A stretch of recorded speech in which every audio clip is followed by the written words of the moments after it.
Great lessons to be learned. Alexander, after conquering many kingdoms, was returning home. On his way, he fell ill and it took him to his deathbed.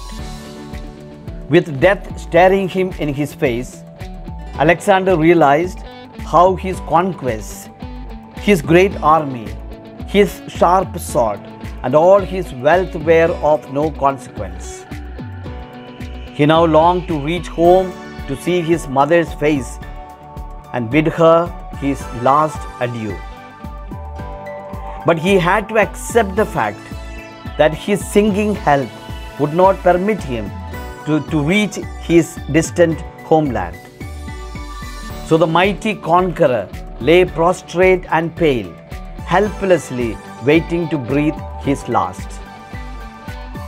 He called his generals and said, "I will depart from this world soon, but I have 3 wishes. Please carry them out without fail." With tears flowing down their cheeks, the generals agreed to abide by the king's last wishes and asked him what his wishes were. "My first wish," said Alexander, "is that my physicians alone will carry my coffin. Secondly, when my coffin is being carried to the grave, the path leading to the graveyard be strewn with gold, silver, and precious stones which I have collected in my coffers. My third and last wish is that both my hands be kept dangling out of my coffin." The people who had gathered there wondered at the king's strange wishes, but no one dared to question him. It was then that Alexander's favorite general kissed his hands and pressed them to his heart and cried, "O king, we assure you that all your wishes will be fulfilled. But tell us, why do you make such strange wishes?" At this, Alexander took a deep breath and said,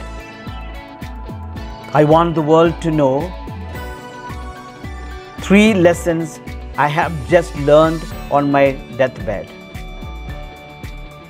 I want my physicians to carry my coffin because people should realize that no doctor on this earth can really cure anybody. They are powerless and cannot save a person from the clutches of death. So let not people take life for granted.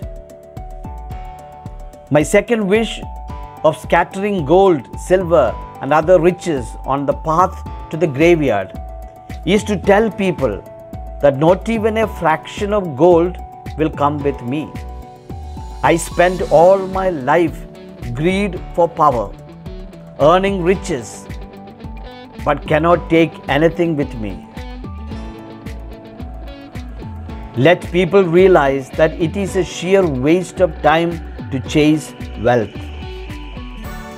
About my third wish of having my hands dangling out of the coffin, I wish people to know that I came empty-handed into this world, and empty-handed I go out of this world." With these words, the king closed his eyes and breathed his last at the age of 32. The Old Testament patriarch Job says, "Naked I came from my mother's womb, and naked shall I return." This is the truth of our entry into this world. We are not supposed to grab or hoard material things, but use them, enjoy them, and share them. You need to remember that your health is in your own hands. Look after it. Wealth is only meaningful if you can share them. According to Sir Ken Robinson, what you do for yourself dies with you when you leave this world. What you do for others lives on forever.